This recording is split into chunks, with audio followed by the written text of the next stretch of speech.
Today I would like to present you with three games from this book, Chess Warrior, The Life and Games of Geza Maroczy, because these three games are played in Bled in 1931. You say, wow, what is Bled? Why 1931? Well, it seems that Bled is a place where many chess important tournaments have been played. Here in the book you can see the final table of results and the picture of a player. But guess what? There was even an Olympiad in Bled many years later, in I think 2004, and this book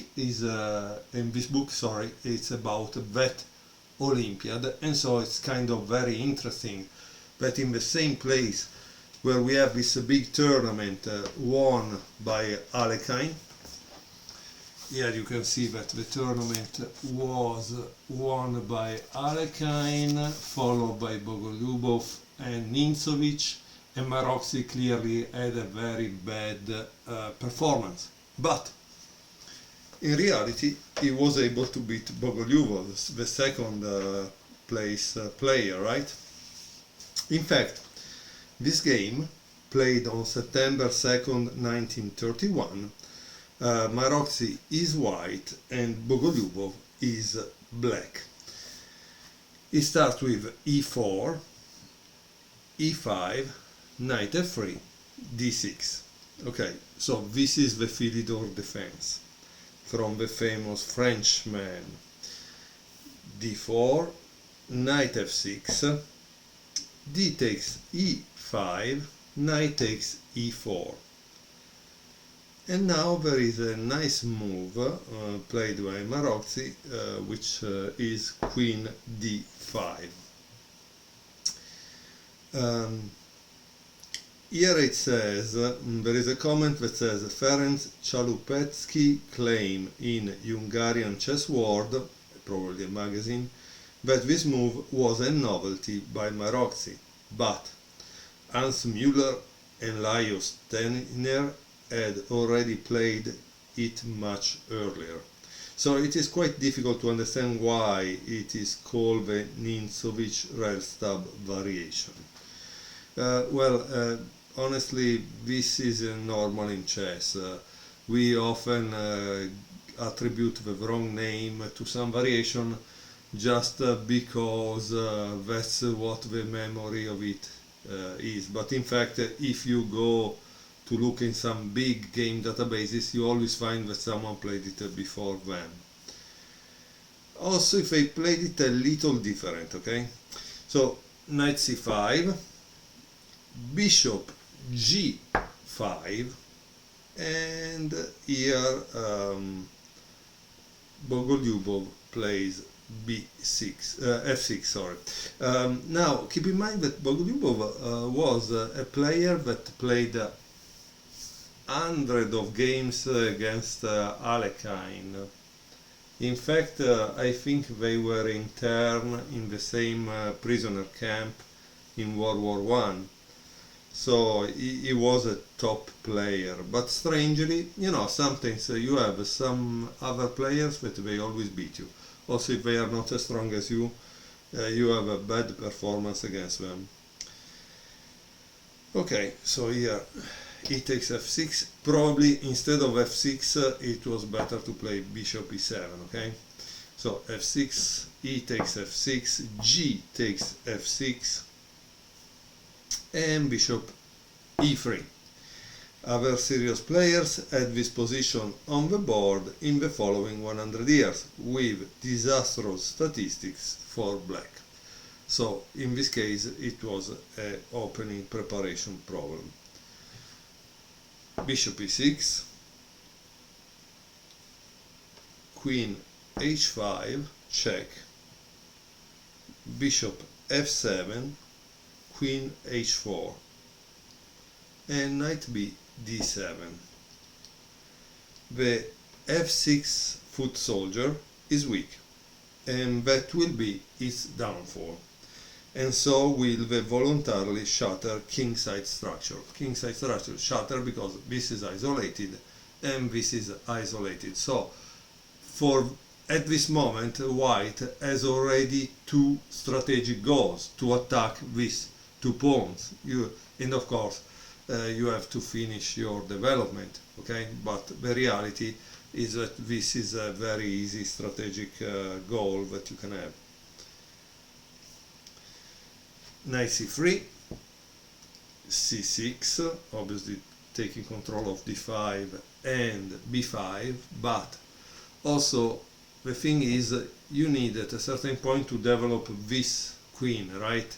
So c6 allow you to do that, and then you are going to castle on that side. But maybe it wasn't the best move. Maybe the best move would have been this one. Who knows? That's interesting. Okay. White castles queenside. Knight e6 and knight d4. Here it says that this move was definitely better, so at least we know that, okay? I never saw a picture of Bogolyubov, so here there is one. It's a small one, but it's kind of interesting, because in fact, you know, my problem is that I have read about these people many times, but sometimes I don't know even their faces, and so that's why I love to collect all the pictures of these players, because at least I can see them. And sometimes, honestly, the pictures are bad, really bad, because they are all grain and so on. This is a good picture. It seems a good picture. Okay. Okay. After knight d4. Black played queen a5, bishop c4, and d5.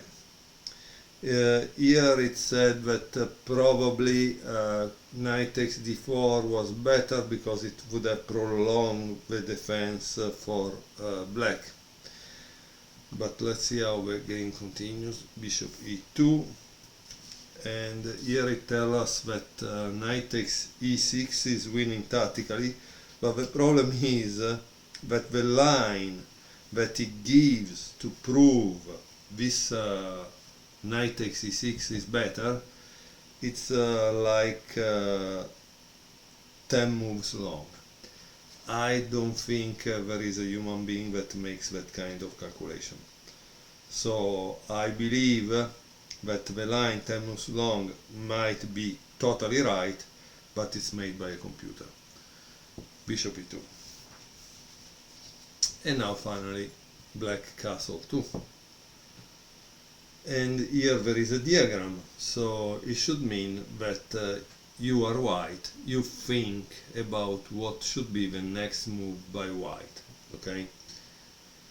To give you a hint, the move will allow you to win a pawn, so that should be a move that you want to do, right?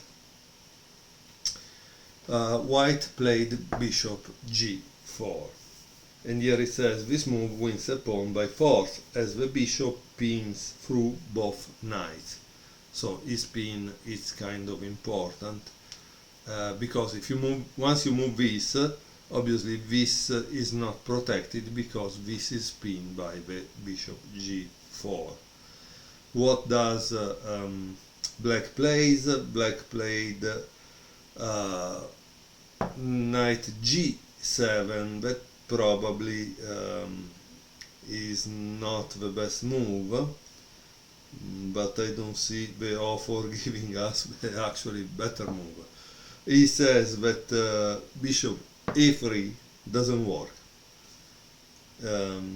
because this is a tactical motive in the Scandinavian, yes, it's true, but in other things, because if you take, it takes here, right? It doesn't work because of this knight b1, knight takes d4, bishop takes d4, and then there is bishop e7 and rook he1. In any case, as you can see, you probably are not able to defend this. Okay, so let's return back to the position. If I remember it well, let's hope so. I think it was this one, and black played knight g7. Like I said, this is not protected because this is pin, and so white can take it. Bishop h5, and now this is a problem, right?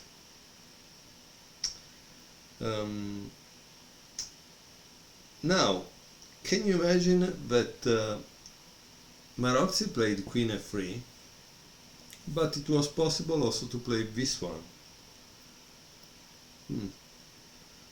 Like always, there is a kind of lengthy variation to prove it, but and this is a typical of the engines. When they have two bishops, they are going to kill you. It's crazy. So let's see the variation because it's funny.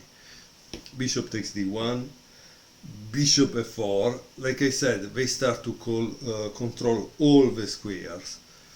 Queen c5, knight a4, knight h5, and here there is this. But wait, let's see, because there is a little variation that is interesting. What happens if he plays queen e7? Well, try to think as white, because this is scary, and that's why I tell you this is typical of the engines. So you are white, pause the video, try to find white next move, because it's typical of what an engine would do. So I hope you pause the video. Boom! This is the next move. Amazing or not, right? After you take here, this is checkmate. So imagine that. It's scary, eh? It's really scary, because everything controlled by these two bishops that are so strong. So let me return back to the position. I will pause the video from my side, 1 second. So okay, we were in this position. We saw that Maroczy played queen f3, but we saw in reality that bishop h3 was a winning move, because again, when the bishop pair, they control all the squares, it becomes deadly for a king. With that said, let's continue. Bogolyubov played bishop a3, again that tactical motive that we saw before, but it seems it didn't work. Oops, sorry, I didn't play queen f3, like I said, and then bishop a3.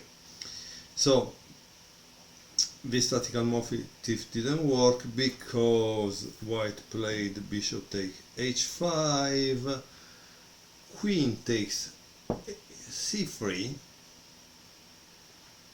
b takes a3, rook h f8, queen h3, once more pinning that knight, queen takes h5, queen takes h5, queen takes a3, and king b1. The white king is entirely safe. He can interpose against check with his knight. Okay. and the piece advantage will prevail. Yeah, because if you check at this point, white has one bishop more than black, right? So that's bad for black, obviously. Knight f6, queen h3, rook d7, rook d3. The white knight is assigned another role, the rook takes his place in covering the possible checks, right? Queen a4, knight e6, rook f7, rook c5, forking both of them, queen c4, knight takes d7, rook takes d7, f3, c5, and bishop g5, and black resign. It seems that there was hardly a draw against each other, as Bogo's style was favorable for Maroczy in spite of the 19-year age difference. So it seems Maroczy was 19 years older than Bogolyubov, and probably Bogolyubov was also an old guy by this point. So this was the fourth game that I wanted to show you. I was inspired by the fact that I just got this book about Bled, and so it seems it's the site of many important tournaments in the past. In this case, a tournament which happened more than 70 years before this Olympiad, okay? Okay, so let's enjoy the next game.